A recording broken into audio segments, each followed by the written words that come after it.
August 15 ಸ್ವತಂತ್ರ ದಿನ.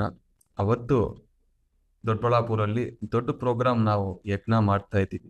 ಕಾರಣ ಏನೇ ಇದ್ರೂ ಬಂದ್ಬಿಡಿ, ಯಾಕಂದ್ರೆ ಆ ಒಂದು ಎನರ್ಜಿ, ಅಲ್ಲಿ ಸಿಗೋ ಎನರ್ಜಿ ಮತ್ತೆ ಎಲ್ಲಿನೂ ಸಿಗಲ್ಲ.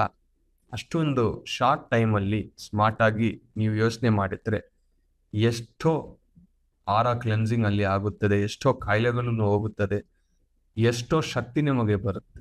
ಬರ್ಬೇಕಾ ಬರಬಾರ್ದಾ ಅನ್ನೋ ಚಾಯ್ಸ್ ಅನ್ನ ಮೈಂಡ್ ಅಲ್ಲಿ ಬಿಟ್ಬಿಡಿ. ಪರಿಸ್ಥಿತಿಗಳು ಏನೇ ಇದ್ರೂ ನನಗೆ ದಾರಿ ಸಿಗುತ್ತೆ ಅಂತ ನೀವು ಅನ್ಕೊಂಡಿದ್ರೆ ಯೂನಿವರ್ಸ್ ನಿಮಗೆ ದಾರಿ ತೋರಿಸುತ್ತದೆ.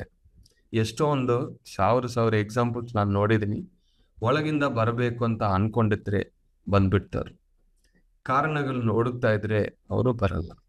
ಯಾರು ಬಂದ್ರೂ ಬಂದಿಲ್ಲ ಅಂದ್ರೂ ಯಜ್ಞ ನಡೆಯುತ್ತದೆ. ಒಂದು ದಿವಸ ಅವತ್ತು ಹಾಲಿಡೇನು ಪ್ಲಾನ್ ಮಾಡಿ ಅಲ್ಲಿ ಬನ್ನಿ. ಆ ಗ್ರೂಪ್ ಮೆಡಿಟೇಷನ್ ಮಿಸ್ ಮಾಡಬೇಡಿ.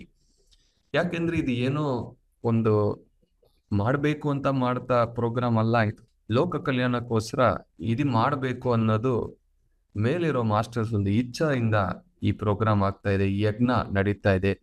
ಈ ಯಜ್ಞ ಅಟೆಂಡ್ ಆಗಿದ್ರೆ ಈ ಯಜ್ಞ ಫಲ ಅನ್ನೋದು ನಮಗೆ ಸಿಗುತ್ತೆ. ಪ್ಲಾನ್ ಮಾಡ್ಕೊಳ್ಳಿ, ಇವತ್ತೇ ಪ್ಲಾನ್ ಮಾಡ್ಕೊಳ್ಳಿ, ನಾನು ಬರಲೇಬೇಕು ಏನೇ ಆದ್ರೂ ಅಂತ.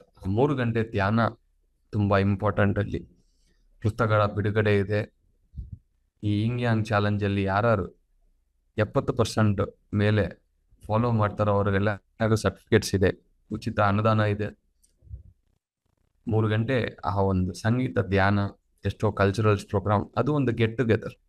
ಎಲ್ಲ ಮಾಸ್ಟರ್ಸು, ಎಷ್ಟೊಂದು ಆಸ್ಟ್ರಲ್ ಮಾಸ್ಟರ್ಸು, ಎಷ್ಟೊಂದು ಗ್ರೇಟ್ ಎನರ್ಜೀಸು ನಾವು ಅಲ್ಲಿ ನೋಡ್ಬೋದು. ಪ್ರತಿ ದಿವಸ ನಾವು ಟಚಲ್ಲಿ ಇರೋಕೆ ಈ ಝೂಮ್, ಯೂಟ್ಯೂಬ್ ಇದೆ. ಬಟ್ 3 ತಿಂಗಳಿಗೆ ಒಂದ್ಸತಿ ಯಾವುದು ನಾವೆಲ್ಲರೂ ಒಂದು ಕಡೆ ಸೇರಬೇಕು. ನಾನು ಮಾಡಿರೋ ಪ್ರತಿ ಒಂದು ಯಜ್ಞನೂ ಮೇಲೆಯಿಂದ ಬರೋ ಮೆಸೇಜಸ್, ಯಾವುದೇ ಕಾರಣಕ್ಕೋಸ್ಕರನೂ ಮಿಸ್ ಮಾಡಬೇಡಿ. ನೀವೆಲ್ಲರೂ ಬರ್ತೀವಂತ ನಾನು ಅನ್ಕೊಳ್ತಾ ಇದ್ದೀನಿ. Thank you very much my dear masters.